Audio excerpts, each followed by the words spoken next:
Quand la lutte entre équipiers tourne au cauchemar. Voici l'épopée Mercedes de 2016.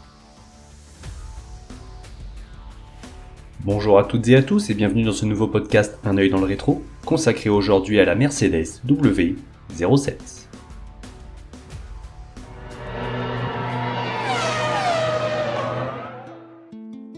Depuis 2014, la Formule 1 a basculé dans l'ère hybride mais surtout dans l'ère Mercedes.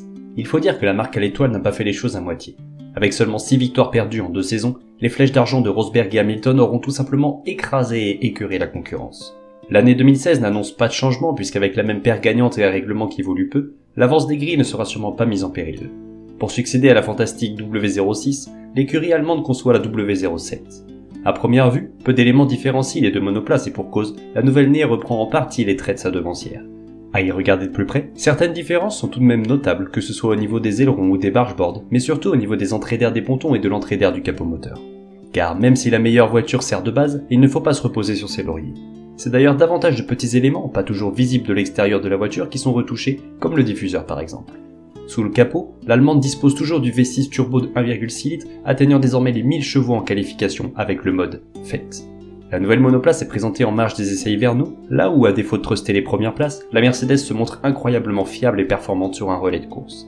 À vrai dire, il ne fait que peu de doute sur la supériorité des machines grises, bien que la Scuderia et Red Bull annoncent enfin vouloir faire tomber le clan de Brackley, mais avec deux pilotes qui ne s'adressent plus la parole depuis plus d'1 an, il y a peut-être péril en la demeure.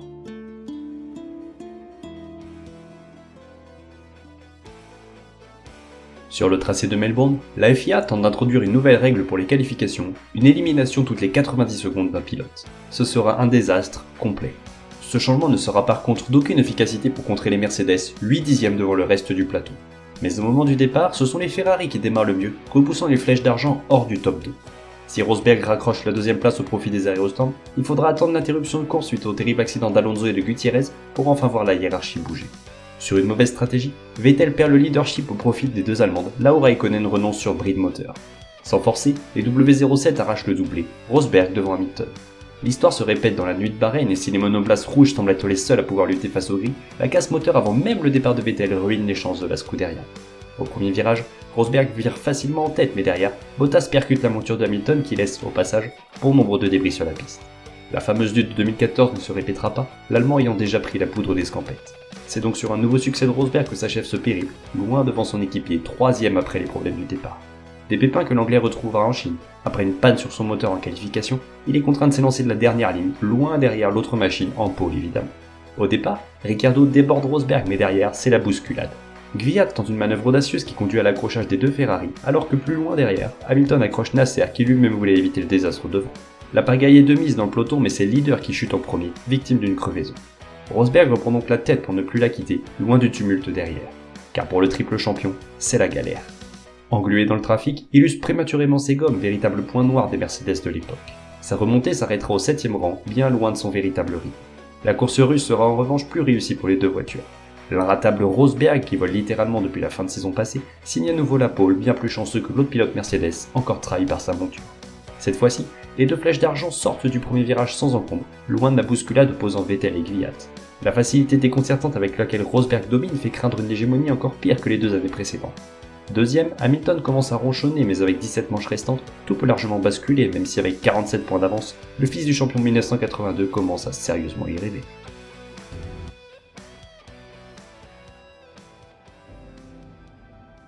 En Espagne, les améliorations des uns et des autres laissent espérer un regain d'adversité pour les Mercedes, mais après les qualifications, c'est la douche froide pour la concurrence. Les machines grises ont toujours un large capital d'avance, notamment sur Red Bull qui semble se placer en outsider. L'écurie autrichienne qui est d'ailleurs au centre de toutes les attentions après l'échange Verstappen-Kvyat, seul sujet de conversation du paddock. Dès le départ, Rosberg prend la tête de manière autoritaire mais un mauvais réglage sur son volant l'empêche de ressortir correctement du 2ème virage. De ce fait, Hamilton cherche à profiter de la situation et plonge à l'intérieur du 3ème virage. Problème, l'Allemand braque lui aussi dans cette direction. La W07 du triple champion dérape sur l'herbe, part en travers et percute l'autre machine allemande. Les deux voitures terminent dans le bac à gravier et ne repartiront pas. L'incident tant redouté par Toto Wolff venait enfin d'arriver. Aucun des deux hommes ne sera sanctionné, la FIA classe en incident sans suite. Dans le motorhome Mercedes, des voix s'élèvent notamment à l'encontre de Hamilton, jugé un peu plus coupable que son équipier dans la manœuvre. Ce double abandon est cependant profitable à la concurrence et au bout du suspense, c'est l'étonnant Verstappen qui s'impose pour la première fois de sa carrière à seulement 18 ans, battant tout record de précocité dans la discipline. À Monaco, alors que l'ambiance se détériore de plus en plus au sein de l'écurie à l'étoile, la pole position leur échappe, finalement récoltée par Ricciardo. Le départ sur sol mouillé pourrait changer les choses, mais la Red Bull reste en tête du moins jusqu'au ravitaillement. Car lorsque l'Australien s'arrête au stand, aucun mécanicien n'est présent. Hamilton, laissé sportivement passer par Rosberg en délicatesse avec ses freins, prend la tête mais Ricciardo ne se laisse pas faire et tente par tous les moyens de le dépasser. Au moment où le Britannique commet une faute, le pilote Red Bull tente de s'infiltrer mais le Mercedes le bloque dangereusement. Bien qu'il n'y ait aucune enquête, le blocage reste litigieux. L'Anglais finira par s'imposer pour la première fois de l'année, loin de son équipier, en perdition totale en fin de Grand Prix, se faisant même dépasser par Hülkenberg sur la ligne d'arrivée. Au Canada, théâtre des problèmes de fiabilité de 2014, Mercedes apparaît plutôt confiante, mais au départ, c'est Vettel qui prend l'avantage alors que derrière, les deux flèches d'argent entrent en contact, obligeant l'Allemand à court-circuiter le premier virage. Il ne pourra jamais remonter aux avant-postes, perdant même le contrôle de sa machine dans l'avant-dernier tour après un dépassement sur Verstappen. De son côté, l'Anglais prend de court les stratèges Ferrari et s'empare de la victoire. Le classement pilote se resserre mais la guerre psychologique entre les deux pilotes ne fait que s'intensifier. Pour la première à Bakou, alors appelé Grand Prix d'Europe, Rosberg et Hamilton se retrouvent séparés. Si l'Allemand domine ce week-end, le Britannique est à la peine, enchaînant les messages radio à l'encontre de son team pour modifier ses réglages. Il compromet d'ailleurs son Grand Prix dès la qualification, tapant le mur lors de son tour lancé avant de terminer 5ème de la course, après d'1 minute de l'autre W07.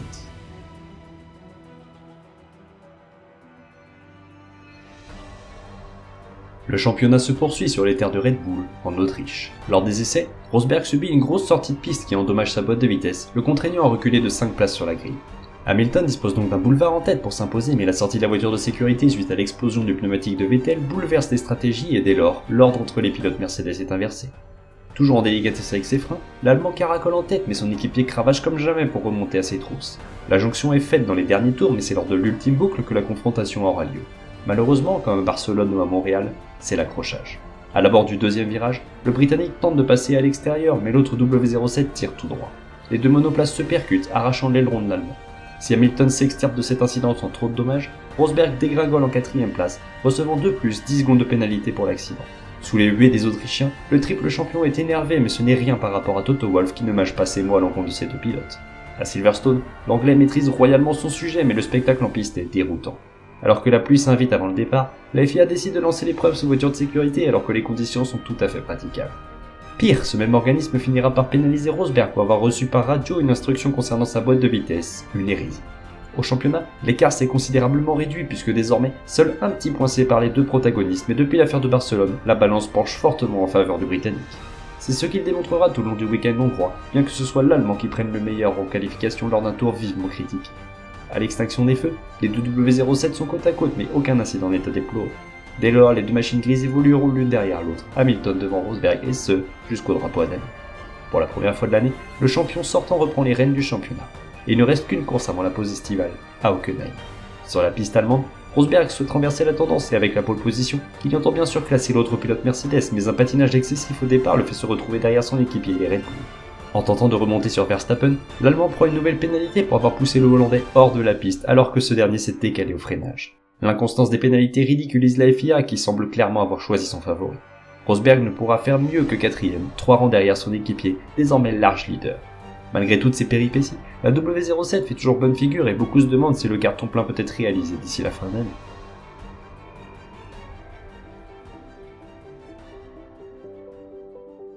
La deuxième moitié de saison débute à Spa-Francorchamps, terre du premier accroc entre les deux Mercedes en 2014. Il ne devrait pourtant pas avoir lieu cette année-là, Hamilton étant lourdement pénalisé pour dépassement du quota de pièces moteur.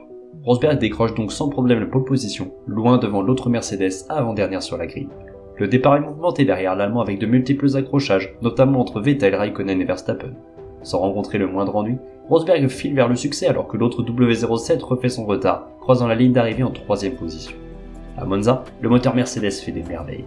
La première ligne 100% grise n'est donc pas une surprise. Cependant, au moment du départ, Hamilton se manque totalement et glisse dans le peloton avant le premier virage. A l'inverse, Rosberg s'élance idéalement et ne sera plus jamais menacé, de quoi faire ses affaires au championnat. Il faut dire que depuis leur dernier accrochage, les deux pilotes de la firme Ayrton n'ont jamais eu la possibilité de se confronter sur la piste, un moindre mal sûrement. S'il perd beaucoup de place au premier tour, le champion sortant n'a aucun mal à se débarrasser des autres machines le précédent, remontant facilement jusqu'au second rang pour assurer un nouveau doublé. À Singapour, là où les Allemands avaient été sèchement battus l'année passée, la performance est retrouvée. Le week-end est pourtant entaché par la demande d'examen de plusieurs écuries sur l'utilisation possible d'une suspension active, système qui permet de régler constamment la voiture où qu'elle soit sur le circuit pour en tirer le meilleur parti. Rosberg réalise une sensationnelle pole position repoussant son équipier à près de 8 dixièmes, parvenant même à intercaler Ricciardo entre lui et son rival au championnat. Si le top 3 reste inchangé sous le drapeau à damier, la course aura été palpitante. Au départ, Hamilton perd plusieurs places, une chose trop commune ces derniers Grands Prix. Le Britannique rejette alors la faute sur son embrayage, pressant son équipe de trouver un nouveau moyen pouvant l'avantager à l'extinction des feux. Dans les derniers tours, ce même Anglais, qui évolue en 3ème place, se voit rappeler à son stand bouleversant toutes les stratégies établies. Si Ricciardo le suit et repart devant, l'incertitude concerne l'autre pilote Mercedes, alors en tête. Le temps presse mais il est trop tard pour réagir, l'Allemand doit rester en piste. S'ensuit une remontée fantastique de l'Australien chez Red Bull qui fond à une vitesse folle sur le leader mais il lui manquera une boucle supplémentaire pour parvenir à bout de la Mercedes. Rosberg reprend la tête du championnat d'une course avance, preuve que rien n'est jamais joué d'avance. Le tournant de ce championnat 2016 arriva à Kuala Lumpur, en Malaisie.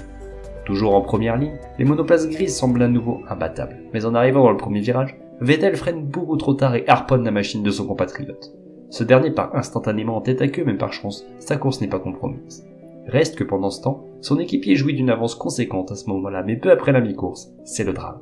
Le moteur d'Hamilton explose. Consternation chez Mercedes. L'équipe à l'étoile n'avait jusque-là jamais connu de panne moteur en course. Cela fait évidemment les affaires de Rosberg, remonté au 3ème rang malgré une pénalité ridicule adressée suite à un léger contact avec Raikkonen lors d'un dépassement. Les deux Red Bull se livrent une bataille propre et correcte, signant leur premier doublé depuis plus de 3 ans. La seule machine grise rescapée croise la ligne en 3ème place, augmentant son avance au championnat à 23 points, de quoi envisager plus que sereinement cette fin de saison, à condition que la mécanique tienne, bien sûr.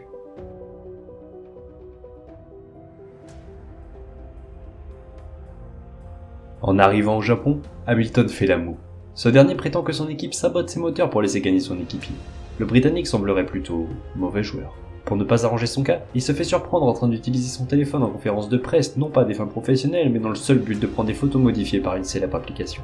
Ce relâchement, qui lui était jusque-là inconnu, surprend Mercedes. Sur la piste cependant, il continue de donner le meilleur de lui-même, échouant pour 13 petits millièmes pour la pole face à son équipier. Mais dès le départ, les deux monoplaces grises se retrouvent séparées. De nouveau en perdition au moment de s'élancer, le Britannique chute inlassablement dans le peloton avant le premier virage. Comme à Monza, Rosberg file vers la victoire sans être inquiété alors que l'autre W07 se débat au cœur de la meute. Le triple champion du monde perd beaucoup de temps en dépassant, mais au fur et à mesure que le Grand Prix avance, son classement s'améliore mais dans les derniers tours, il tombe sur un adversaire de taille, Max Verstappen. La lutte est rude mais une opportunité se présente dans l'avant-dernier passage de la chicane. Le pilote Mercedes plonge mais la Red Bull ferme violemment la porte, obligeant l'Anglais à tirer tout droit et à abandonner toute chance de 2ème place. Si le championnat constructeur est plié, celui des pilotes ne l'est pas tout à fait, mais avec 33 points d'avance, Rosberg peut se permettre de n'inscrire que des secondes places pour l'emporter. Et c'est cette stratégie qu'emploiera l'Allemand jusqu'à la fin de la saison. Ainsi, que ce soit aux États-Unis, au Mexique, au Brésil ou à Abu Dhabi, c'est Hamilton seul qui décrochera les pôles positions. Les deux W07 s'évitent sur la piste et même si le Britannique l'emporte avec panache, son équipier et rival de toujours n'est jamais à plus de 10 secondes. L'histoire aurait pourtant pu être tout autre au Brésil. Ce jour-là, la pluie tombe si fort que Grosjean sort avant même le départ. Par 2 fois, la course sera interrompue au drapeau rouge. La première fois suite au crash de Raikkonen sur la ligne de chronométrage, la seconde suite aux conditions météorologiques jugées trop précaires. Les Mercedes sont toujours en tête mais c'est à nouveau Verstappen qui se fait remarquer, s'offrant un dépassement royal sur Rosberg par l'extérieur pour la 2ème place. Le Hollandais finira par partir à la faute, récupérant magistralement sa monture aux dépens de la 2ème place. Plus tard, c'est Massa qui se crache violemment. Le Brésilien, qui devait disputer son dernier Grand Prix national, s'offre alors un moment exceptionnel, traversant les stands, drapeau brésilien sur le dos, salué par les mécaniciens adverses, une belle image qui en ferait presque oublier le spectacle sur la piste. Peu à l'aise sous ces conditions, le leader du championnat limite la casse et tient le second rang. Selon toute vraisemblance, il devrait arracher son premier sacre sur le tracé de Yas Marina. Il en est pourtant un qui ne l'entend pas de cette manière. Alors que l'ordre est identique au dernier meeting, Hamilton ralentit fortement dans les derniers tours pour bloquer Rosberg dans les parties sinueuses et ainsi laisser remonter les concurrents derrière. Rapidement, un groupe se forme derrière les flèches d'argent, de quoi fortement casser Rosberg. Rappelé à l'ordre par son écurie, le Britannique n'en a que faire, continuant d'utiliser sa stratégie, ne faisant qu'entacher sa notoriété. 3ème du Grand Prix, Vettel ne tente rien sur son compatriote qui croise la ligne en 2ème position, au grand désarroi de Lewis. Cette fois c'est sûr, Nico Rosberg est champion du monde de Formule 1.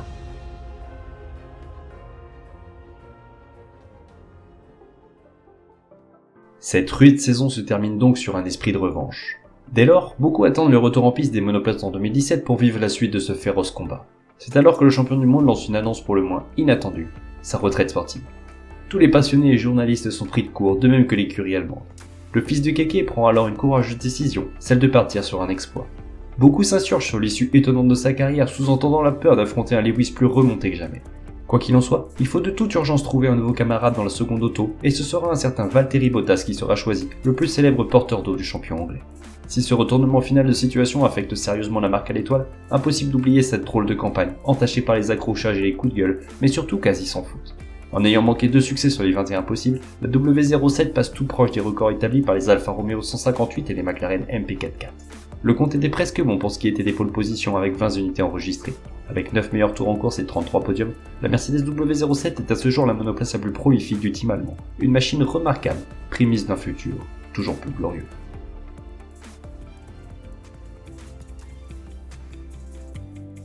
Si la Mercedes W07 devait se résumer en quelques chiffres, nous pourrions dire qu'en 21 Grands Prix, elle aura remporté 19 victoires, 33 podiums, 20 pole positions, 9 meilleurs tours en course, mais surtout elle aura décroché le titre des constructeurs et aura permis à Nico Rosberg de remporter son seul et unique titre pilote.